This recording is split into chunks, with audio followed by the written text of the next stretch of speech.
Hey everyone, it's Max, and today we're going to be taking a look at my horror role-playing game of Branch and Bone. This update, I bring you some major changes to dice rolls and some minor changes to how mitigation works in the game with stats. So, to begin, dice. The game's always been a full D6 system, using nothing but a handful of classic six-sided dice. The reason being, they're aesthetically pleasing, especially given the context of the game, and they're highly accessible. You can get a pack of dice for like $4 or $5, or buy some cheap bulk stuff online for your whole table. Sure, the table can share 5 or 6 in total, but in order to run a smooth game, everyone's gonna need their own set, which is why it's nice to streamline it all into 1 or 2 types. They're most accessible.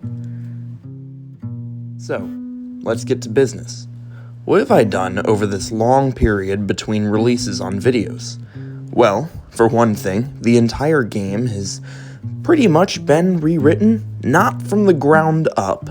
Themes and core mechanics are still just the same, but as I mentioned earlier, dice mechanics have changed completely.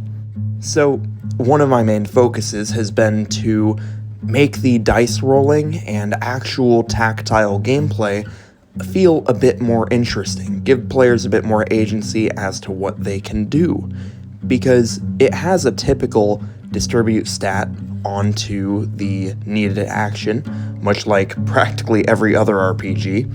You know, you use wits to read a book, strength to attack something, speed to move, all that. You apply the number on that stat to what your roll is going to be.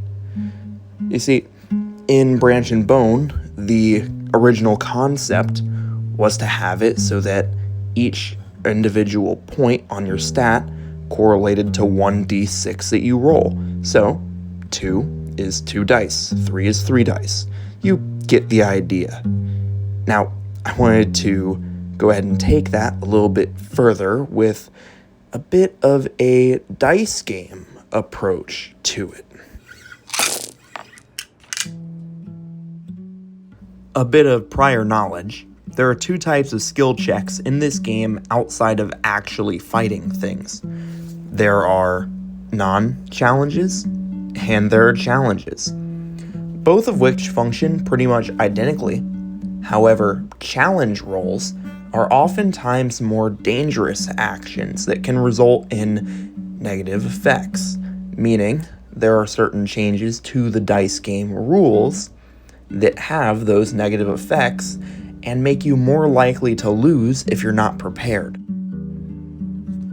That being said, to perform a skill check, you need to identify the required attribute, declare the applicable advantages and disadvantages, so any helpful items or character traits. Then you roll d6 equal to the attribute value, as mentioned earlier. You tally the total successes based on the following. 6s are an instant success. A pair of 6 is 3 successes per pair. Pairs of 3s, 4s, and 5s count as a 6. And all single dice can be added to a result of 6. Your goal is to beat your own skill value rounded down. Alright, how about an example or two? A 6, a 4, and a 1 counts as 1 success. The 1 and 4 are discarded because they do not add up to 6. Or how about 2 6s, a 4, 2 1s, and a 2? That's 4 successes. A pair of 6 is 3 points. 1, 1, and 2 are added, and then combined with the remaining 4 for an extra point. Now, that might seem like a lot given all the info I just dumped, but think of it as a simple signifier of successes and failures based off how many sixes you roll and how many combinations up to 6 you can make, with a couple of special rules for things like doubles. Now, what about the challenges? Things that have a bit more of a dangerous edge to them. Let's check it out. When a challenge is encountered, the warden, the game master, must declare the success threshold. No hiding anything. Due to the possibility of harm, of course. Standard skill checks require the same rules, but different stakes, so it's only fair to have a bit of clarity during these instances. Punishment for failure is contextual, including skill debuffs and item loss. There are 2 inherent changes to the dice game's rules when you make the skill check. Snake eyes equal a -1 for each pair, and 3 sixes is an instant fail. So, to tie it all together, there are 2 remaining layers of complexity. The Game Master's ruling, of course, is pretty important, as certain things like triggered character effects or the game's environment, depending on the situation, can change how things shake out for thematic or gameplay reasons that may or may not be mechanically relevant.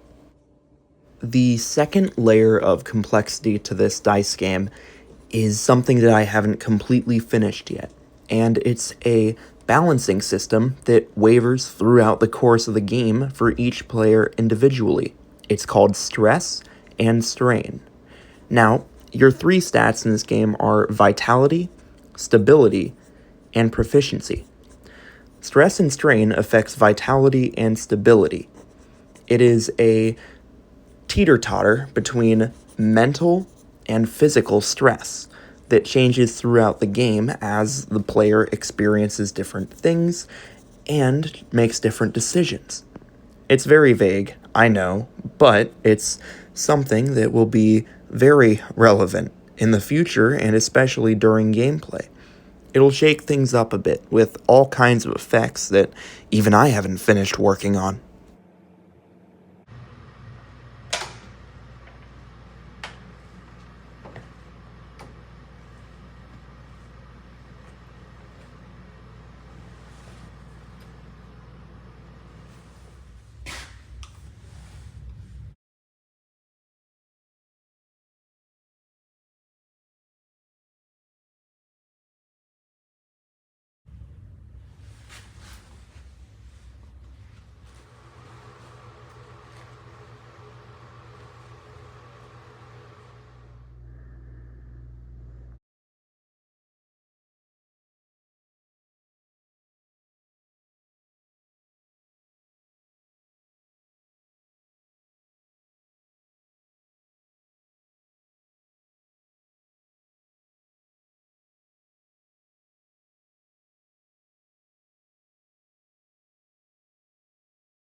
I hope this info dump of a video suffices for my lack of updates on this project.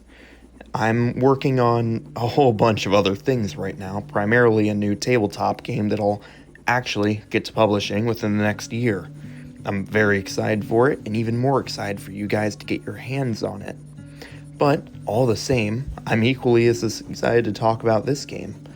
Branch and Bone is a tabletop project that I really just want to play myself. That's why I made it anyway. That's the drive behind all of my games that I make.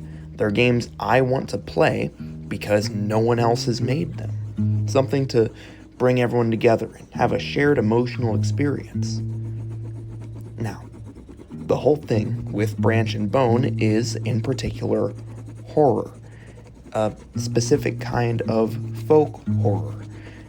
This is covered in the first video. A lot of inspirations include movies like The Ritual, Annihilation, video games like Resident Evil 7, and there are other intricacies and methods within the creation of this project that I'm very, very excited to explore on my own to bring back and share with you. I've kind of come across a consistent art style that I really enjoy. Typically, I don't post or show a lot of my pencil sketches because I'm mostly digital. However, as you've seen, these videos have turned into a early 2000s style guy rants as the screen recorder draws, but in this case, it's a camera over a pencil and paper.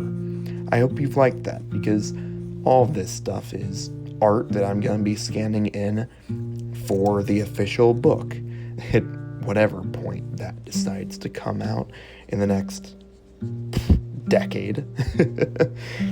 Anyway, enjoy the rest of the drawing. I'm going to go ahead and get out of here. Next time we meet, I'll be showing off something brand new. A little something that both Xfil and Roguewood players will greatly enjoy and appreciate, as it blends together two modes of gameplay for something completely new. Alright, have a good one.